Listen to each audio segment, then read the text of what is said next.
Give thanks to the Lord, for he is good. His love endures forever.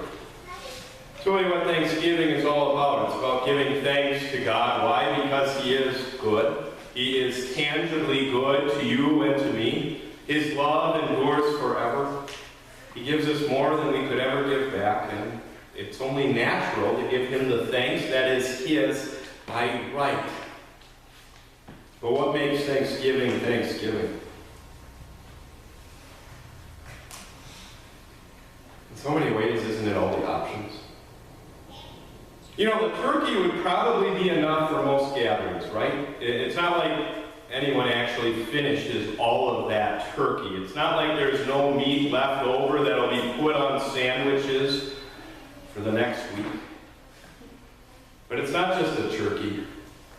And it's not just the potatoes and gravy, but it's the amazing spread. You don't like mashed potatoes and gravy? Well, there's some cornbread stuffing. You don't like cornbread stuffing? Well, there's some regular stuffing. You don't like regular stuffing? Well, then there's some cranberry, that cranberry sauce that comes out of the can. You don't like that? Well, here's some bread rolls and butter. You don't like that? Well, have a slice of pumpkin pie. You have all those options, right? And isn't that what Thanksgiving is all about? Eating way too much food? No, it's about the day after and all the sales. It's about that day you usually can try to sneak away to have off, where you can find yourself at Walmart there with a crowd of hundreds of other people frantically trying to get a toaster for 15 cents. That's what Thanksgiving is about. No, it's about those family arguments. It's about all that tension at the table as we have a chance to really let people know where they're wrong on politics, right? That's what Thanksgiving is all about. Of course not. But isn't it amazing how things have a way of getting flipped on their head, right? That passage in Scripture, give thanks to the Lord, for he is good. His love endures forever. That really puts things right back where they belong. And you know, you think about what Thanksgiving truly is. It's not the things that we buy. It's not the food, and it's not the arguments with extended family. It's thanks. And really, our Thanksgiving leads to thanks living. And you think about thanks living. Well, did I just make up a word? Probably not. I think other people have thought of that. But thanks living is a nice way to think about what our Thanksgiving should actually look like as we live with that thanks in our heart, as we live with that reason of joy and purpose, as we reflect and show that love God has so richly shown on us, to our neighbor, to our family, to the needy, to the hurting, to so many people. What is thanks living? First of all, it's utterly dependent. I asked one of my good friends, do you think it's okay for me to quote The Simpsons in a sermon? And he said, probably, and I don't know that I agree with him, but here goes. Two of the main characters, Homer and Marge, they had this argument, and Homer, he moved out, and his life very quickly fell apart. And he came crawling back, begging back to get restoration, to get forgiveness, to fix the relationship damage that he had caused. And he goes to his wife and says, you have to take me back when you think about what I have to offer. What's that? Complete and utter dependence. Marge then says, you know that's not good, right? You know that you're just taking, right? You know that that's not really what you're looking for in a relationship. And for every one of our relationships, I would say absolutely that is not what we are looking for. And yet that is our relationship with God, isn't it? Complete and utter dependence. Thanks living appreciates that dependence we have on our God and all that he does for us day after day, week after week, through the good days and through the bad days. We appreciate everything he provides all the time. We need to see our relationship with him as a relationship of complete and utter dependence, because that is exactly what it is. think about our own relationships and our own thanksgiving toward them. Can't we be so short to the people who love and care about us so much? Can't we be so blind to their needs and feelings and so self-centered and so self-absorbed? And then we think about how God tells us to actually love our enemies. We struggle to love the people who we actually love. But then we think about those other relationships, and then we think about our relationship with God. Does He get the thanks He deserves? When we think about the slice of time He gets in our schedule to dig into His Word, does He get what He deserves? When you think about all that He provides, are we so quick to say, I earned this because of my talents, I earned this because it's my job, and how quickly we forget every good and perfect gift comes from above. And yet, we're dependent on God not because we've just disobeyed Him, and not because we've made Him angry or earned His wrath. We're dependent on Him because He provides again and again. He provides for our needs. He gives us more than we need. But most of all, He gives us His Son. His Son who in love paid the penalty for our sins and suffered for every last one of them. Why? So that you would be God's own. You think of His Son who would not refuse the cross, which meant your rescue. You think of the love that showed its power. What good is love if there's no meaning behind the word, right? You can easily tell someone you love, I love you, in the same way you say, I love pizza. If you don't have actions behind it, eventually it gets seen for being pretty shallow, right? But doesn't God prove how powerful Jesus' love is?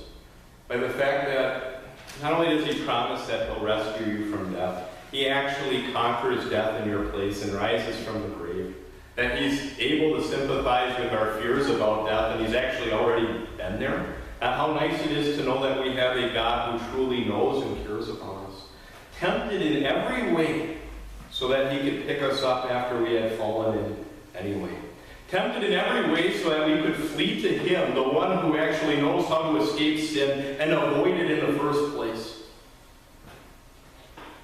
Dependence. Usually we like independence, right? Usually we like being able to do things on our own. Yet thanks living means that we give God thanks for our completely dependent relationship with Him. But you know that's not all. Thanks living is vibrant. It has an energy behind it, even when we might mentally feel like there is no energy. Some days, right, we wake up and we are ready to seize the day. The sun is shining, we hear the animals. If you have a rooster or anything out there, you hear that thing squawk and squeal, and it's time to get up, and it's time to face the challenges. And there are some of those days. And there are other days where you look outside and wonder if you could just hide out in bed for the rest of the day. You see gray skies all around. It looks gloomy. And sometimes those storms that pass through our lives, they're not just there in the clouds. They can be here, right? Where you go through those challenges and you struggle to find a way forward. Thanks living is vibrant. Not always, right? Sometimes it can be a real struggle and battle to make it through some aspects of the day. But that's only when we forget what we have to be thankful for. Because in Jesus Christ, tomorrow will always come, and tomorrow will always have Jesus Christ at your side, no matter what challenges and difficulties you have to face. You think of the vibrance we have in knowing that we can live each day with purpose, even when we feel lost in some ways. That we can live each day knowing that we're healthy when it comes to our relationship with God, even when our health seems to be declining. We have a vibrancy which won't go away no matter what crosses we carry, no matter what tribulations we go through, no matter what difficulties are there, because God does not break His promises, and His promises include you in heaven. And the little road bumps you get along the way will not rob you of the peace and joy which will be yours in eternity. And if that peace and joy will be yours forever, why not live with that peace and joy now? Why not live thankful each day for the day of grace that it is? Why not appreciate those new mercies that truly are new every morning and open our eyes to them, however they may appear in our lives? Thanks living is vibrant. Thanks living is so hope-filled. I wonder, I truly wonder, why anyone would want to go without the grace and love and peace that comes from God when He gives it to us for free. I wonder why it is so hard to understand. And while I say that, then I think of my own doubts and my own failings and my own frustrations, where sometimes it can feel like our faith is under attack.